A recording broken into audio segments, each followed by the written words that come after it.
La parole qui est la parole qui est la vie, Seigneur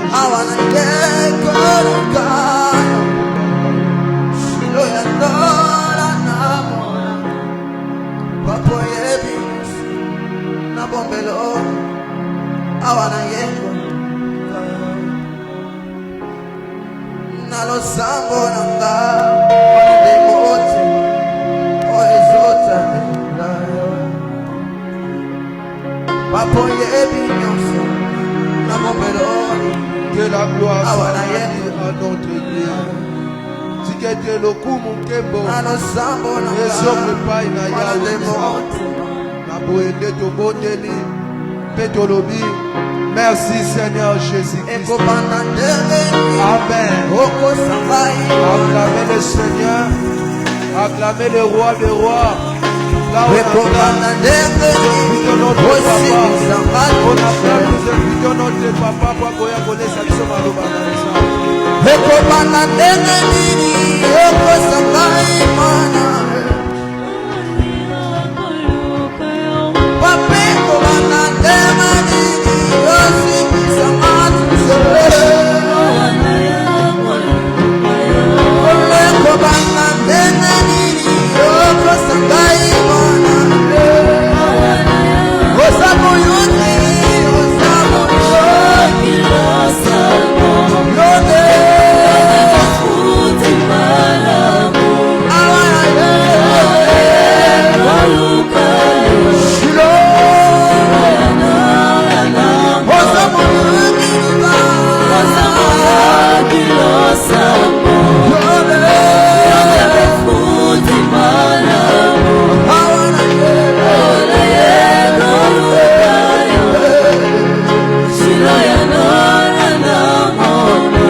Merci Père pour ta grâce.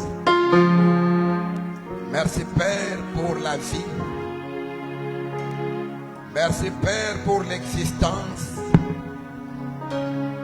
Merci Père pour les mouvements. Toi qui nous as attirés ce matin vers toi. C'est par toi et pour toi que nous sommes là. Merci de nous avoir fait cette grâce. Tu nous as ouvert les portes de ta maison. Et tu as voulu nous accueillir devant toi. Nous te sommes grandement reconnaissants. Nous te disions merci. Et te consacrons ce moment. Nous te consacrons ce moment. Parle-nous Seigneur.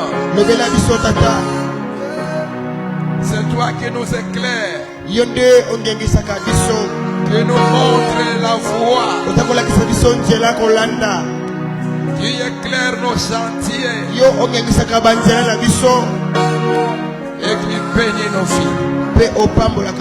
Merci Père. À toi l'honneur et la gloire. Au nom de Jésus, nous te prions. Amen. Amen. Amen. Amen. Amen. Amen. Merci aux chantres pour cette adoration de ce matin. Que le Seigneur vous bénisse. Nous bénissons Dieu notre Père. C'est lui qui nous rend encore capables ce matin. Nous lui disions merci. Nous sommes heureux de voir chacun de vous parmi nous. Quand je vois Papa Tingani, quand je vois Papa Trésor, quand je te vois Papa Meshach, je dis merci à Dieu. Amen. Amen. Les chantres, je cherche Iguet. Qui? Le protocole. Où est parti Iguet? Vous l'avez perdu comme ça facilement.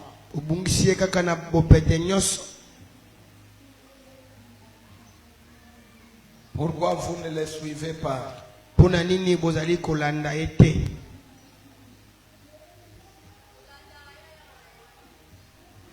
Et vous êtes fatigué.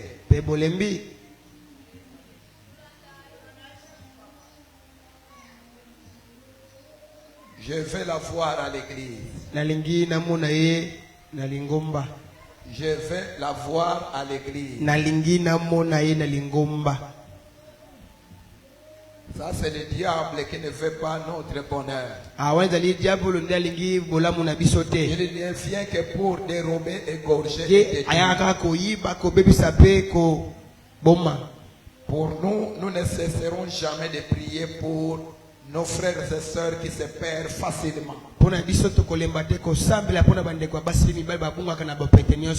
Suivons tout ce que nous ne constatons plus à l'église. Amen. Amen. Amen. Amen. Alléluia. Amen. Est-ce que nous sommes dans la joie? Si quelqu'un est dans la joie, il peut acclamer. Acclamons le Seigneur. Acclamons le Seigneur. Faisons des bruits pour lui. Oui, faisons des bruits en poussant des cris de joie. Puisqu'il nous a donné la vie. Poussons des cris de joie. Puisqu'il nous a rendu capables. Poussons des cris de joie. Parce qu'il nous a donné la vie. Il mérite d'être acclamé. Acclamons le Seigneur. Amen. Amen. Alléluia. Amen. Maintenant, salue ton frère. Oh, je vois Maman Mafuta que je n'ai plus vu depuis un long moment.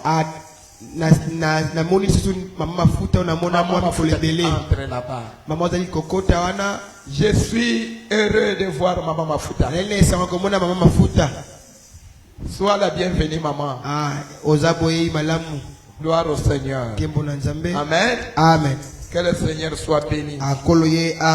Voilà, après avoir passé plus ou moins toute une semaine devant le Seigneur, et dans la prière, le Seigneur nous a fait grâce que nous soyons là encore ce matin pour clôturer ce grand sujet que nous avons commencé depuis le dimanche, dont nous avions intitulé le feu de Dieu. Le feu de Dieu. Bien-aimé, le feu de Dieu est une bonne chose parmi nous. C'est la bonne chose que Dieu nous donne pour que nous soyons capables, comme lui, de faire des exploits. Sans le feu, les exploits sont impossibles. C'est le feu de Dieu qui nous permet de faire des exploits sur cette terre que nous vivions. Amen. Amen. Que le Seigneur soit béni pour tout ce qu'il nous a permis d'entendre depuis le dimanche passé. Que le Seigneur soit béni. Aujourd'hui, nous voulons lire un verset de la Bible. Là où nous allons réfléchir ensemble. Un verset qui va nous faire réfléchir, toi et moi, qui sommes réunis en ces lieux pour le culte de ce matin. Et ces versets, nous l'avons tiré dans le livre de Malachie. Malachie chapitre 1er au verset 10.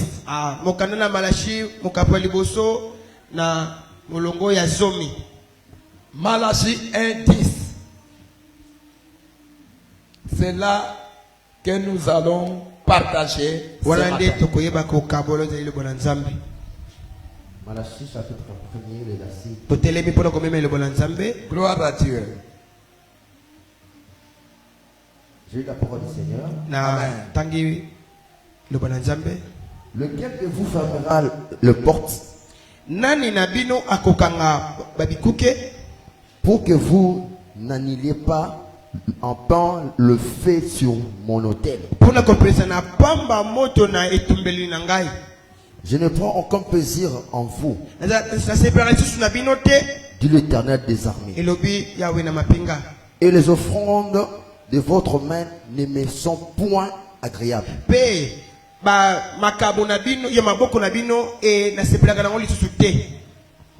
Amen. Amen. Parole du Seigneur. Est-ce qu'on peut l'acclamer? C'est la parole du Seigneur. Est-ce qu'on peut l'acclamer? C'est la parole du Seigneur. Alléluia. Amen. Voilà, bien aimé. Ici, c'est Dieu qui parle. C'est Dieu qui parle. Dieu parle. Il parle à propos de culte. Il parle à propos de culte. Et ce verset me fait beaucoup réfléchir. Le terme auquel Dieu parle ici,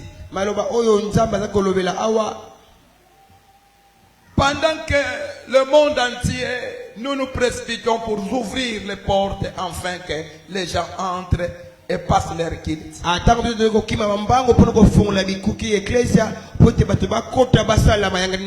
Aujourd'hui matin, partout dans le monde entier, les portes s'ouvrent. Il y en a ceux qui ont des grands temples, bâtis magnifiquement, qui parviennent même à réunir des milliers de personnes. Il y en a ceux qui ouvrent les portes des stades, parce que les gens y entrent en millions. Partout on ouvre des portes. Partout dans le monde entier, on ouvre des portes. Les gens cherchent à ouvrir les portes pour entrer, enfin d'apporter même leurs offrandes à Dieu. Mais curieusement ici, Dieu parle en termes négatifs. Il cherche pendant que les gens cherchent à ouvrir les portes, mais Dieu cherche quelqu'un qui peuvent se lever pour fermer ces portes.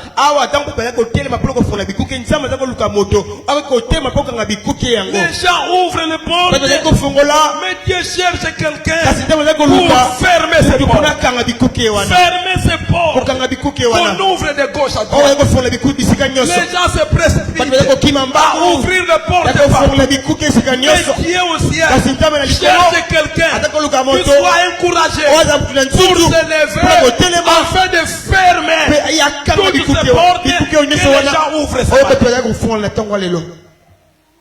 C'est contraste. Alléluia. Amen. Les gens ouvrent et Dieu cherche quelqu'un qui peut se lever pour lui afin de fermer. Cela montre qu'il y a un ça ne va pas. Entre les hommes et Dieu, il y a un ça ne va pas. Comment les hommes se précipitent à ouvrir les portes? Ils les ouvrent pour qui? Pour qui nous ouvrons les portes? Nous entrons dans ces portes-là pour qui? Pendant que nous ouvrons pour entrer, et Dieu que nous prétendons aller ouvrir les portes, lui cherche quelqu'un pour fermer ses portes.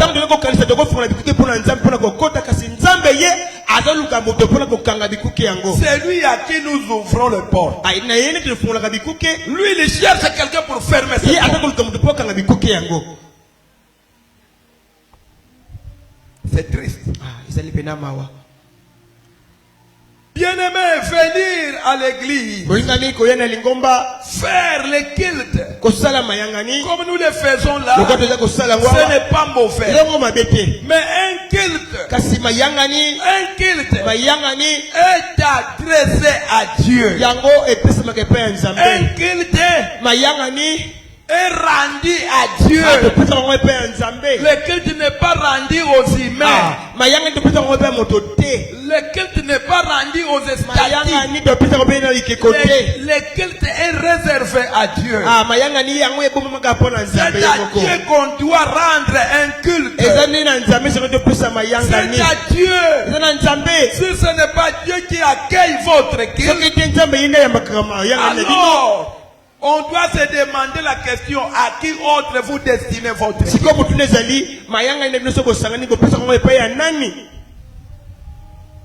Or, bien-aimé, Dieu n'agrée pas un culte. Écoutez, bien-aimé, ne nous trompons pas. Dieu n'accueille rien. Il n'accueille rien de la part de l'homme avant d'accueillir l'homme lui-même. Alléluia. Amen. Dieu n'accueillera rien de ta part s'il ne commence pas premièrement à t'accueillir toi. Voilà pourquoi la Bible dit: heureux celui que l'Éternel a dimé dans sa présence. Si l'Éternel ne t'agrée pas, tout ce qui viendra de toi, que ce soit le culte, que ce soit ton offrande, rien de toi l'accueil. Ce qui est important dans ce culte, au préalable, c'est la qualité des hommes qui rend le culte. La qualité de l'homme qui célèbre Dieu. Célébrer, c'est bien. Mais Dieu n'accueille pas tout le monde. Avant de t'accueillir dans sa présence, Dieu te regarde, Dieu t'apprécie. Quelle est la qualité? Quelle est ta qualité? Si Dieu ne t'agrée pas, même si vous offrez des sacrifices exorbitants, Dieu n'accueillera pas. Dans un culte, il faut que le culte soit agréé. Un culte doit être agréé. Il faut que Dieu accepte. Et si au préalable, Dieu cherche de fermer les portes, cela montre que l'homme qui veut adorer, l'homme qui veut faire un culte n'est pas agréé. Alléluia. Amen. N'est pas agréé. Ici Dieu parle. Qui se lèvera pour moi? Qui se lèvera pour moi? Pour fermer les portes. Pour que vous ne veniez plus dans ma maison allumer le feu vénémeux. Oh bien aimé, si dans un culte, ce n'est pas Dieu qui allume le feu. Ce n'est pas Dieu qui allume le feu. Tout le feu que vous allumerez, ça sera des vains feux. Le feu que Dieu n'agréera pas. Dans sa maison, Dieu n'accepte jamais le feu étranger. Le feu qui doit conduire son culte, ça doit être le feu qui vient de lui-même. On n'appelle pas le feu du dehors à l'intérieur. Mais ces gens-là, en suivant la lecture, ils venaient avec leur feu du dehors. Ils amenaient leur feu. Au lieu qu'ils viennent, Dieu allume le feu. Allumer le feu. Le feu allumé par les hommes ne sera jamais agréé par Dieu. Dans un culte, le feu allumé par les hommes ne seront jamais agréés par Dieu. Ce qui doit te faire marcher, ce qui doit te faire avancer, c'est le feu que Dieu allume en toi. Dieu a son propre feu. Le feu qui fait le bonheur du peuple de Dieu, c'est le feu de Dieu lui-même. N'allume pas ton propre feu. N'amène pas ton feu. Dieu n'a pas besoin du feu du terreau. Dieu a besoin de son propre feu. Alléluia. Amen.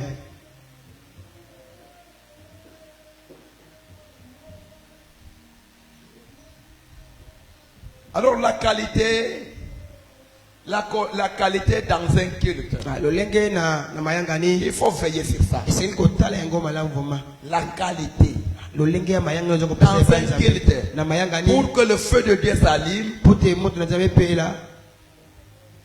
cela demande la qualité. La qualité des hommes et des femmes qui font le culte.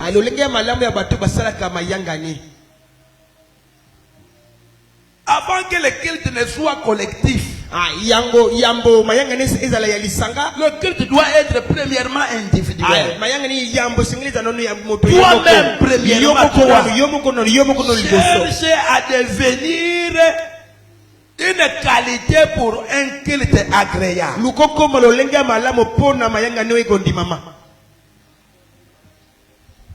En venant au culte, tous faisons l'effort, chacun de son côté, de chercher la qualité en lui. Cherche que premièrement toi Dieu t'agrée. Dieu t'agrée premièrement toi personnellement. Or, pour que Dieu t'agrée, il y a certains éléments que tu dois réunir. Tu dois réunir certains éléments qui te pousseront d'être agréé par Dieu. La première des choses, il faut savoir respecter le respect de Dieu. Le respect de Dieu. Dieu tient compte de cela. Lorsque nous nous présentons devant un culte, Dieu regarde chacun de nous pour voir de quelle manière nous lui respectons.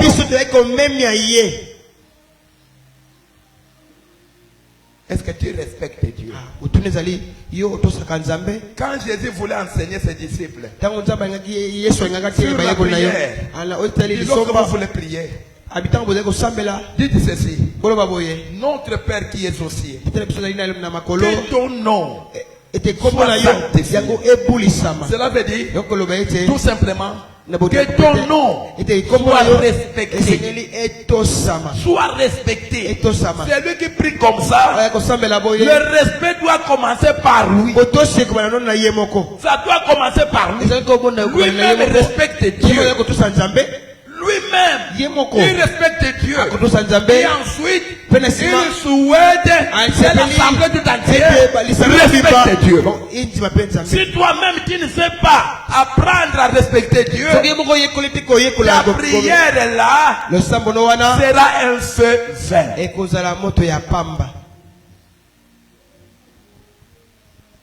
La qualité des hommes qui viennent passe avant toutes choses devant Dieu. Dieu nous observe, Dieu nous regarde. Quelle est la qualité que nous apportons dans l'église? Notre vie. Alléluia. Amen. Notre vie. Quand il regarde celui-là, celui-là est en colère. Il regarde celui-là. Celui-là a la jalousie. Il regarde celui-là. Celui-là a la haine. Il regarde celui-là. Celui-là est dans la médisance. Il regarde celui-là. Il est dans les querelles. Il regarde celui-là. Celui-là est dans le mensonge. Toute l'église est composée des éléments sans qualité. Les membres qui viennent dans un culte doivent chercher la qualité. La qualité passe avant tout. Dieu n'agréera rien de nos mains sans que nous soyons premièrement les hommes et les femmes qui ont de la qualité, qui savent respecter Dieu dans toutes les lignes. Alléluia. Amen. Qu'il ne vienne plus allumer le feu fermement ici. D'ailleurs, même quand ils m'apportent leurs offrandes, je n'agréais pas. Pourquoi? Parce qu'ils ne se préparent pas pour les cultes. Les cultes se préparent. Les cultes se préparent. Ce n'est pas quelque chose que nous rendons aux humains qui peuvent accepter n'importe quoi. Dieu n'acceptera pas n'importe quoi. Elle n'accepte pas n'importe quoi. Pour que Dieu agrée, il faut qu'il y ait de la qualité. Pour qu'il y ait de la qualité, il faut qu'il y ait la conformité. La conformité avec sa parole. Si vous ne vous conformez pas avec sa parole, tout ce que vous apporterez, Dieu n'agréera jamais. Combien de personnes ce matin ont ouvert les portes et sont entrés même en milliers, mais dont le Seigneur n'agrée rien. Dieu n'agrée rien. Et si ce n'est pas Dieu qui agrée votre vie, alors vous passez votre temps en vain. Alléluia. Amen. Alléluia. Amen. Alléluia. Amen. Faire les cultes comme nous les faisons, c'est une grande grâce. Une grande grâce que le Seigneur nous accorde. Dieu nous permet de nous rassembler pour lui et pour que lui vienne participer avec nous. C'est une grâce. Une grâce.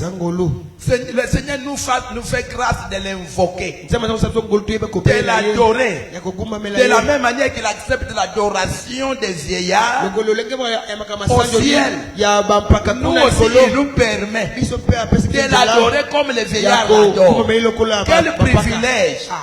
Quel privilège que toi Dieu t'accepte, tu l'adores à la même manière que le vieillard qui environne son corps.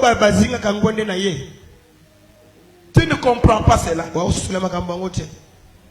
Un grand privilège. Le Seigneur t'accorde la grâce de monter jusqu'à son trône pour s'associer au vieillard qui l'adore. Vous vous associez au vieillard pour l'adorer. Bien-aimé dans le Seigneur, mes frères chantent, l'adoration nous amène de monter jusqu'au ciel et devant le trône de Dieu pour nous associer aux vieillards qui adorent Dieu dans le ciel. Quel privilège! Qui est-il et qui suis-je? Pour que Dieu nous accueille dans sa présence, dans l'adoration, au ciel. Alors pour y parvenir, pour que nous montions, vous pensez que ça va se faire comme ça, sans que Dieu ne puisse rendre compte de ce que nous sommes, de ce que nous représentons. Nos bien-aimés, préparons le culte du Seigneur.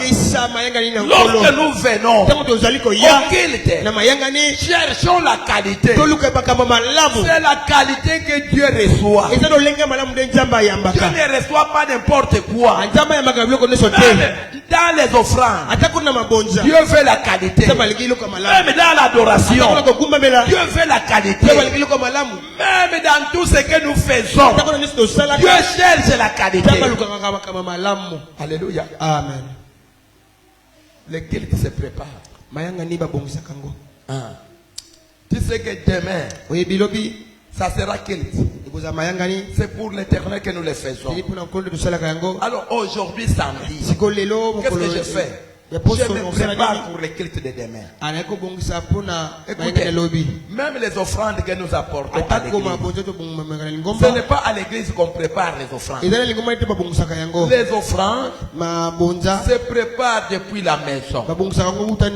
Qui a préparé ces offrandes ce matin? Lève seulement ta main. Depuis la maison, tu avais déjà préparé les offrandes. Je te verrai prendre toute la poche et commencer à diviser. L'offrande préparée, cela veut dire, à partir de la maison, j'ai déjà mis à part.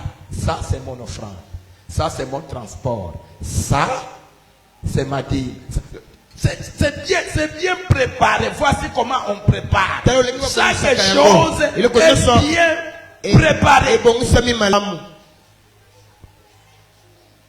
L'autre fois, je suivais à l'internet un frère, après le culte, a suivi la femme du pasteur, lui disant: oh, maman, shalom. Et la maman pasteur lui répond: que la paix soit avec toi, mon frère. Oh non, il n'y a pas la paix. Oh non, il n'y a pas la paix. Il n'y a pas la paix, mon frère. Pourquoi? Nous venons de sortir de l'église. Oh, il n'y a pas la paix. Pourquoi il n'y a pas la paix? Oh non, j'ai commis une grosse erreur. Quelle erreur as-tu commis? Oh non, vous voyez, dans cette offrande-là, il y a un billet, l'enveloppe de $500. Et l'enveloppe de $500. Alors, ce n'était pas prévu pour les offrandes. Pour l'offrande, j'avais prévu $50. Maintenant, par erreur, j'ai mis $500. Maintenant, ma pasteur, je viens avec les 50, vous me remettez les 500. Un problème. Un problème. Ma pasteur, non. On ne soutient pas l'offrande déjà versée à Dieu. Il dit: j'ai les 50 restants. Non, ça ne peut pas se faire comme ça. On prépare les offrandes. Le culte se prépare depuis la maison. Tu sais bien que le culte commence à 7h. Depuis le samedi, tu sais déjà t'arranger pour que le culte commence à 7h. C'est ça. Savoir respecter Dieu. Si vous ne savez pas, premièrement, vous organiser pour les temps du culte, sache-le bien, pour toi Dieu ordonnera qu'on ferme la porte. Ce n'est pas de la qualité.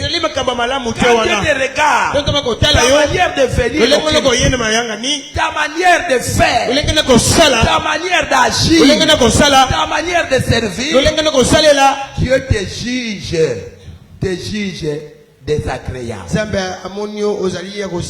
Désagréable. Ces hommes ici qui nous ont précédés, à qui Dieu s'est prononcé ici, ils avaient des comportements comme ça. Ils ne respectaient rien. Ils ne respectaient rien. Quel que soit le programme de leur culte, le programme de leur réunion, tout ce qu'on faisait dans l'église, on le faisait comme ils voulaient. C'est comme ils voulaient. Ils le faisaient comme ils pensaient. Non, bien-aimés, dans un culte, Dieu ne nous demande pas de faire tout ce que nous voulons. Alléluia. Amen. Dieu veut que les choses se fassent comme lui l'a prévu. Même au ciel, les adorateurs du ciel n'adorent pas comme il fait. Il adore comme lui, Dieu l'a voulu. Si vous ne voulez, l'unique fois que Lucifer n'a pas voulu se conformer, il s'est retrouvé en bas. C'est comme ça, si vous ne voulez pas vous conformer à ce que Dieu a prévu, il vous ferme la porte. Il vous ferme la porte. Et quand il vous ferme la porte, c'est malheureux. Il ne suffit pas de venir pour venir. Mais il faut se rassurer que tel que je suis là, et tout ce que je fais, Dieu agrée. Dieu agrée. Il faut toi-même te jauger. Il faut te jauger soi-même. Ce que tu es et ce que tu fais pour savoir si cela est agréé par Dieu. Les signes qui témoignent que tu es agréé et ce que tu fais est agréé par Dieu, c'est la manifestation du feu. La manifestation du feu. Si Dieu est d'accord, tu ne chercheras pas à allumer ton feu. Parce que Dieu lui-même allumera le feu. C'est le signe qu'il t'a agréé. Si tu ne vois pas le feu en toi, sache-le bien que tu n'es pas agréé par Dieu. Tout ce qu'il agrée comme signe, le feu. Dieu va envoyer son feu. Ce n'est pas toi qui vas chercher à allumer ton feu. Dieu lui-même enverra son feu. C'est un signe d'approbation. Le feu de Dieu. C'est un signe d'approbation. Cela veut dire, je t'agrée et je te donne le feu pour que tu fasses encore. Que tu fasses encore. Que tu montes encore. Que tu montes encore. Pour que moi je sois toujours glorifié. Alléluia. Amen. Le feu de Dieu est tellement important. Ne cours pas pour courir. Ne marchez pas pour marcher. Cherche à savoir si vous êtes agréé ou Dieu n'agrée pas. J'ai toujours dit, c'est Dieu que je crains beaucoup. C'est Dieu. Pourquoi? Je ne crains pas les hommes. Moi je ne crains pas les hommes. Je ne crains pas les hommes. Je les respecte. Les hommes, je les respecte. Mais je ne crains pas les hommes. Pourquoi? Parce que les hommes, je sais les contrôler. Alléluia. Amen. Je sais les contrôler. Je sais contrôler les hommes. Quand même ils parlent, je les contrôle. Et comme je le contrôle, il est maîtrisable. Alléluia. Amen. Il est maîtrisable. Puisque je le contrôle. Mais c'est lui qui est dangereux. C'est Dieu. Parce que Dieu, vous ne savez pas le contrôler. Vous ne savez pas quand est-ce qu'il est fâché contre vous. Ou quand est-ce qu'il est gentil avec vous. Vous persévérez comme ça dans une chose sans savoir que la chose que vous faites, il est content ou il est déjà en colère. Et s'il est déjà en colère, toi tu ne le sais pas. Et tu continues dans la chose. Alors tu ne sais même pas calculer à quelle distance vous vous situez avec lui. Amen. Alléluia. Or l'homme, tu peux le contrôler. Tu regardes, Papa Tsingani, il se fâche contre vous. Vous savez déjà que non, il est en colère. Comme il est en colère, il y a moyen de le contourner. Ou il y a moyen de l'apaiser. La Bible dit, lorsqu'un ennemi se fâche contre toi, tu peux le calmer. Tu peux calmer sa colère par une parole douce. Amen. Une parole douce. Ça suffit. La colère de l'homme est apaisée. Cela veut dire l'homme est maîtrisable. Même s'il est en colère, il est maîtrisable. Il suffit que tu utilises seulement une parole douce devant quelqu'un qui est enflammé de colère. Vous le verrez. La colère s'abaisse. Mon frère, j'étais vraiment en colère contre toi. Mais je te pardonne. Alléluia. Amen. La parole douce. Calme. Calme la colère. L'homme est maîtrisable. Mais Dieu est difficile à maîtriser. Pourquoi? Parce qu'il est invisible. Il est invisible. On ne peut pas se moquer de celui-là. Tu ne peux pas te permettre de jouer avec celui que tu ne vois pas. Toi, tu ne le vois pas. Et lui te voit. Tu vois le danger? Toi, tu ne le vois pas. Mais lui te voit. Alléluia. Que le Seigneur soit béni. Dieu n'agréera rien de ta main. Il n'agréera rien de ta main si tu ne cherches pas à mettre la qualité. La qualité dans tes pensées. Et des pensées de qualité. Dans tes pensées, Dieu contrôle. Dieu examine. Quelle est le pensée de ton cœur? Dieu juge. Pour apprécier ta qualité. La personne qui veut rendre un culte à Dieu, pour que Dieu agrée son culte, il doit avoir le pensée de qualité. Qu'est-ce que tu penses? Qu'est-ce que tu penses?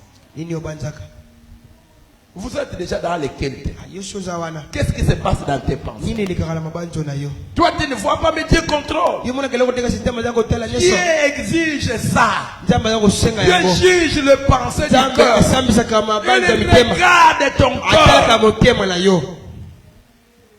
Et à cause de cela, David dit dans le livre de Psaume 51, verset 13. L'homme peut être rejeté dans un culte. L'homme peut être rejeté dans un culte. Et aujourd'hui matin, il y a de ceux qui sont rejetés pendant qu'ils font leur culte. Dieu le rejette. Et Dieu lui soutire son esprit. Dieu peut soutirer le feu qui est en toi. Il peut lever le feu qui brille en toi. À cause de la mauvaise qualité de tes pensées, de tes paroles et de tes actions.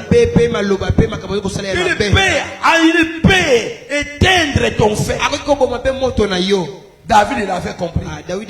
Il a prié, ne me soutire pas. Ne me soutire pas. C'est la chose la plus malheureuse. Vous vous réunissez au culte, mais Dieu a déjà soutiré son esprit. Dieu a déjà soutiré son feu. Vous vous réunissez, vous chantez, vous adorez, vous priez, vous faites tout ce que vous faites. Vous apportez même des milliers de dollars comme des offrandes. Mais Dieu a déjà soutiré son esprit. Lisons, papa. Psaume chapitre 51, le verset 13. Je lis la parole du Seigneur. Amen. Ne me rejette pas loin de ta face. Ne me retire pas ton Esprit Saint. Amen. Nous avons entendu ce que David a dit. Ça, c'est la prière de David. David est en train de prier après avoir commis un péché. Il a pris la femme d'autrui et il a tué son mari. Il a commis un crime. Ici, lorsque maintenant la chose lui est montée dans l'esprit, il comprend directement qu'à cause de ces actes-là, Dieu peut les chasser. Dieu peut les chasser. Cela veut dire Dieu peut lui fermer les portes du culte.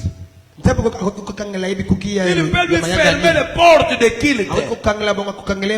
Bien aimé, le péché non confessé, ce qui veut rendre un culte agréable à Dieu, ne doit pas avoir de péché non confessé.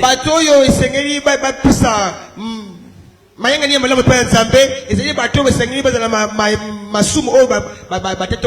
garde pas ton péché sans le confesser. Ça te rend désagréable devant Dieu. Et Dieu peut te fermer ses portes de culte. Il peut te soutirer son esprit. David l'avait compris. Il dit non, Seigneur, ne me chasse pas dans ta présence. Ne me chasse pas dans ton culte. Mais plutôt aussi, ne me soutire pas ton esprit. La condition la plus malheureuse d'une personne sur la terre, que l'esprit de Dieu qui est en lui soit soutenu. On peut te soutirer de l'argent d'aimer sa frère. On peut te soutirer le mariage d'aimer ta foi. On peut te soutirer le visa d'aimer tes parents. Mais si on te soutire l'esprit, on te soutire l'esprit, tu es déjà mort. Tu es déjà mort. Ce qui fait vivre l'homme, ce n'est pas la chair. Ce n'est pas la chair, mais c'est l'esprit. Et une fois l'esprit t'es soutiré, tu es déjà mort. Et ta vie, même si tu vis, ta vie est dans les noirs. Et quand tu entres dans un culte comme ça, tu ne vois qu'un ténèbre qui entre dans sa maison, un ténèbre entre. Celui qui n'a pas l'esprit, il devient ténèbre. La Bible dit l'œil est la lampe. C'est la lampe du corps. Si quelqu'un a un œil en bon état, tout son corps est en bon état. Et tout son corps est éclairé. Mais si ton œil est en mauvais état, tout ton corps est dans le noir. Si une église, l'esprit est parti, même si vous mettez des marbres sur le mur, vous êtes dans le noir. Même si vous êtes dans le noir, même si vous mettez si c'est quoi dans l'église les bonnes musiques, vous êtes dans le noir. Même si vous construisez des bons temples, vous êtes dans le noir. Ce qui nous éclaire, c'est l'esprit que Dieu a mis. Et David a compris. Une fois Dieu lui soutient l'esprit, ça sera le noir dans sa vie. Alléluia. Amen.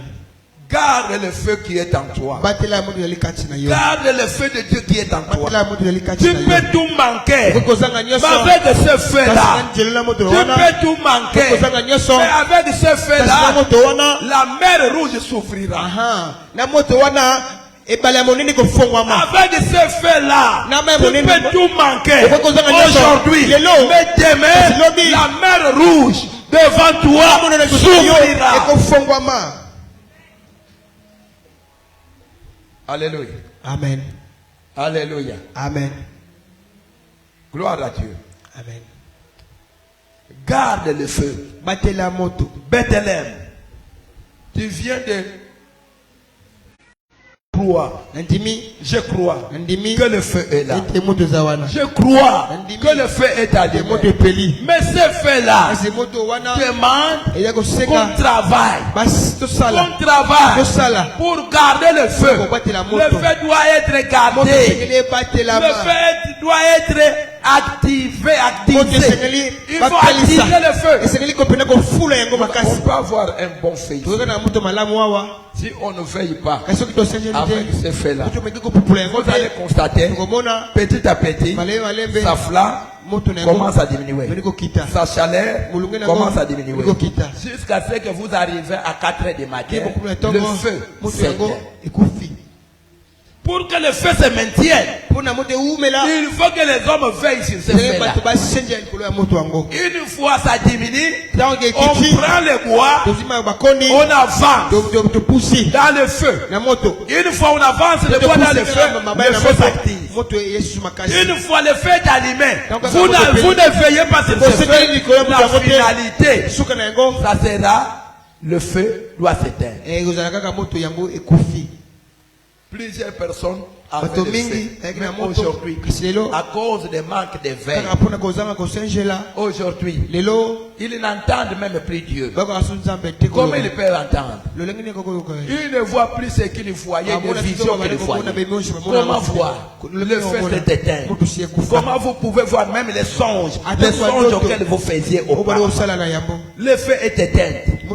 Comment vous pouvez voir encore les ailes qui vous animaient à annoncer l'évangile? Le feu est éteint. Ce sont des signes qui montrent que le feu est déjà éteint. Vous ne serez pas à mesure de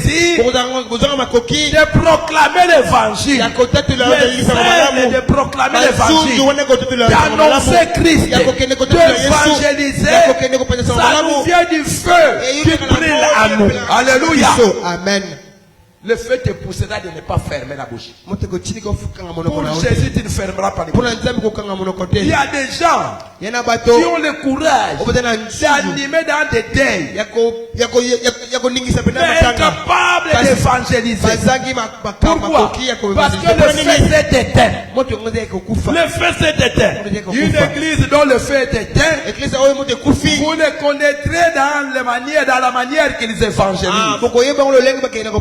Il n'y aura pas de gens qui vont courir pour la bonne nouvelle. Ils auront les ailes pour la capella. Ils auront les ailes pour les matanga. Le matanga, lui, ne manque pas. Tous les matanga, il est présent.